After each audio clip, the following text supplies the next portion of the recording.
So in this video I'm going to show you how to add this simple and effective shell or scalloped edge on the hem or cuff or edge of a cowl.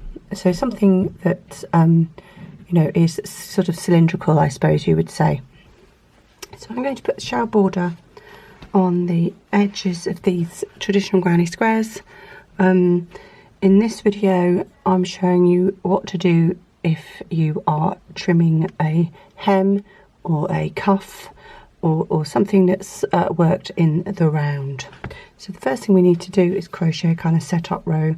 This also helps us to adjust the stitch count if necessary. So when we're working in the round, this is a 4-stitch pattern repeat. So as you set this row of single crochet or UK double, you need to make sure that your final stitch count is divisible by 4. So I'm going to join the yarn into one of my stitches. I'm going front loop, back loop. I'm just holding the tail at the back, pulling up a loop, and I'm chaining one and putting one single into the same stitch to start with. Next I'm going to put one single into each stitch, each of these double crochets of my granny square. And if you come to a slip stitch, remember you have to make a decision as to whether you're going to work into the slip stitch or the chain that you slip stitched into, or whatever the stitch was. Otherwise you end up with 2 stitches there. So in this case I think I'm going to work into the chain. Obviously this is why it's better to do a sew and bind off, but you know, sometimes we can't be bothered, can we? So I've worked back into the chain where I put the slip stitch there, and I'm just putting one single into each stitch. And then when I come to this corner join, I need to remember the symmetry of the corner. Remember the corner has each corner has a chain 2. One of the chains belongs to this side and the other chain belongs to this side. So for all intents and purposes that chain 1 is counting as a stitch, so I'm putting one single crochet in there. Then I'm going to treat this slip stitch join as if it was a stitch, so I'm coming through the legs of the slip stitch from bottom to top.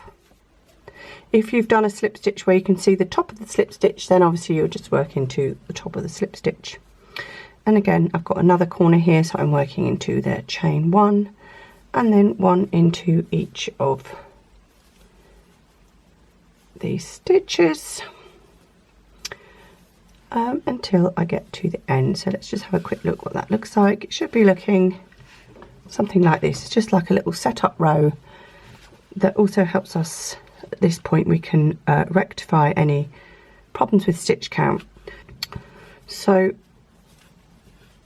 as I come back to the start of my round, so you might have spotted here that I actually started on a pink and I've ended on a blue, and that's just because I'm trying to simulate what would happen if you were trimming the cuff or a hem. So it's actually the start's over there, and I've got a flat bit of fabric, but I'm trying to demonstrate what happens when you're crocheting around a circular hem or cuff. So I've come back to the beginning, and what I need to check is my stitch count. So you're going to go ahead and you're going to count how many stitches you've got going around your hem or your cuff. So I've actually got 41 stitches, which means I need to do a decrease in order to get the stitch count correct at divisible by 40. So I think what I'm going to do is I'm going to do a decrease into this slip stitch. So I'm going to go into the stitch, pull up a loop, then I'm going to go into the chain 1 space, pull up a loop, yarn over, finish them both off together, and then that gets me down to 40. So sometimes you have to make a decision about whether you're going to increase or decrease. I needed 40, I had 41, so obviously in that case it's a good idea to decrease. If you're already worried that you don't have enough stitches, it might be better, you know, if it looks like the work's puckering a bit because of a difference in tension, then you might be better off evenly increasing by 3 stitches all the way round to get up to 44, for example. Yeah, so that's just a decision you will need to make at the time. Okay, so when you've got your correct stitch count, obviously if you need to correct quite a few stitches, then you'll need to space them evenly. Luckily I was only 1 out, so I only had to, it doesn't really matter that I did it right at the end. So then you finish that round with a slip stitch join. Then we are going to do round 2, and this is where the shell pattern actually starts. You're going to chain 1, and then you're going to slip stitch into the same stitch. You're going to skip 1 stitch, and into the next stitch you're going to put 5 double crochets or 5 UK trebles.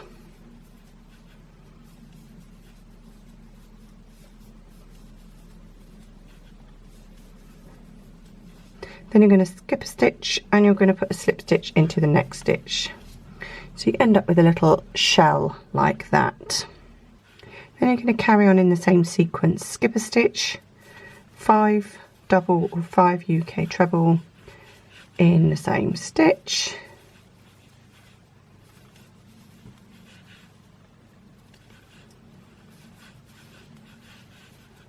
Skip a stitch, slip stitch into the next stitch.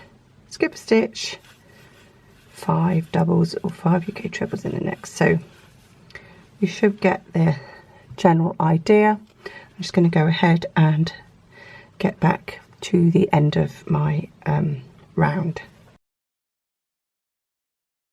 So I'm coming back up to the beginning of the round, and I should have enough for 2 more shells or scallops, but this is a point where sometimes you can panic a bit because you think, oh, I've got too many stitches or not enough stitches, but hopefully if you've done your stitch count correct, you should be fine.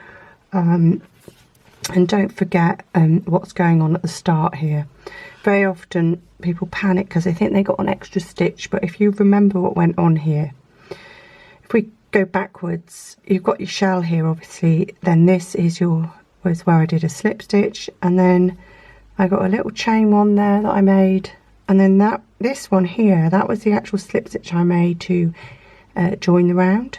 So that is not actually counting as a stitch. So if you come to the end and you think, oh, I've got 1 too many stitches, make sure you're not accidentally counting that slip stitch. That's very common. 1, 2, 3, 4. But also, you know, if you've got 1 stitch too short, then you can count the slip stitch.